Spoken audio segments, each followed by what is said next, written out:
রুগী সব থেকে বেশি থাকে বিভিন্ন টেকনোলজিস্টের কাছে, হয় তারা রেডিওলজিস্টের কাছে, ফিজিওথেরাপিস্টের কাছে, ল্যাবদের কাছে, ফার্মাসিস্টের কাছে অধিকাংশ সময় থাকে। অর্থাৎ চিকিৎসা সেবায় সব থেকে বেশি অবদান যদি থেকে থাকে সেটা হলো মেডিকেল টেকনোলজিস্ট অফিস। আমরা কোনো অন্যায় দাবি করিনি। আর কৃষি ডিপ্লোমাদেরকে 10 গ্রেড দেওয়া হয়েছে, ইঞ্জিনিয়ার ডিপ্লোমাদেরকে 10 গ্রেড দেওয়া হয়েছে, অথচ আমরা সমপর্যায়ের সমস্ত স্কুল থাকার পরেও আমাদেরকে দেওয়া হচ্ছে না। আমরা কি অপরাধ করেছি? আমরা শিক্ষাগত যোগ্যতায় কিন্তু পিছিয়ে নেই। আমরা ডিপ্লোমা করেছি, বিএসসি করেছি, এমএসসি করে এরপর তার থেকে হায়ার এডুকেশনের দিকে আমরা আগে যাচ্ছি।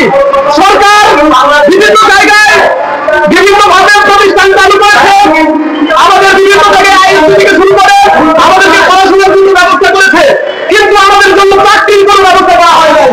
অর্থাৎ আমাদেরকে সুন্দরভাবে ডেকে নিয়ে একটা বড় ফাঁদের ভিতরে ফেলে দেওয়ার ষড়যন্ত্র হয়েছে। আমরা অনেক আশা করে স্বপ্ন নিয়ে, মুখ ভরা আশা নিয়ে, চোখ ভরা স্বপ্ন নিয়ে ভালো রেজাল্ট করে আমরা এসএসসি থেকে ইন্টার পাস করে বিভিন্ন আইএসসি থেকে শুরু করে প্রতিষ্ঠানে পৌঁছেছি। আমাদের স্বপ্ন ছিল আমরা ভালো চাকরি করবো, আমরা আমার বাবা মায়ের পরিবার টুকরো, বাবা মায়ের চোখের পানি আমরা চিরতরে মুছে দিব। কিন্তু আজও অনেক কষ্টে বলতে হয় আমাদের অনেক ভাইয়েরা তাদের যোগ্যতা আছে কিন্তু তাদের চাকরি নাই। এই ব্যবস্থাপনার জন্য এটার জন্য দায়ী সরকার। এটার জন্য 17 বছর ধরে আমাদের বুকের উপরে চেপেছিল একটা পাহাড়, আমরা সেই পাহাড়কে সরাই দিতে সক্ষম হয়েছি।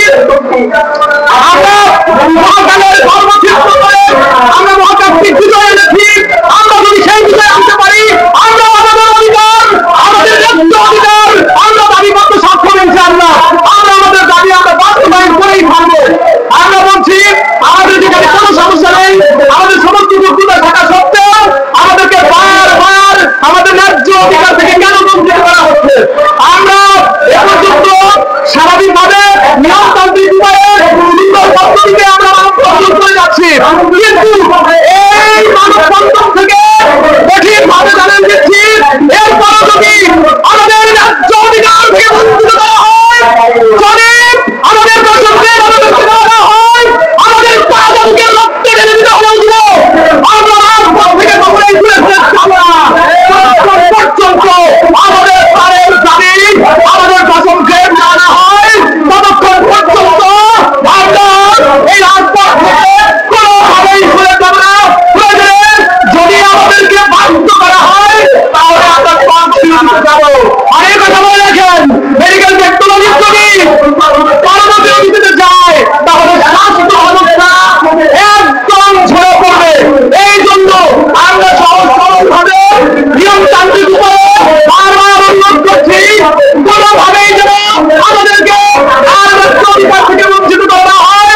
অতি দ্রুত অবিলম্বে সমস্ত চাল বাহানা চিহ্নগুলো দ্রুত আমাদের দর্শককে বাস্তবায়ন করার দাবি জানিয়ে আমি আমার বক্তব্য এখানেই শেষ করছি। ইনশাআল্লাহ এটা হবে পরবর্তীতে বিজয়।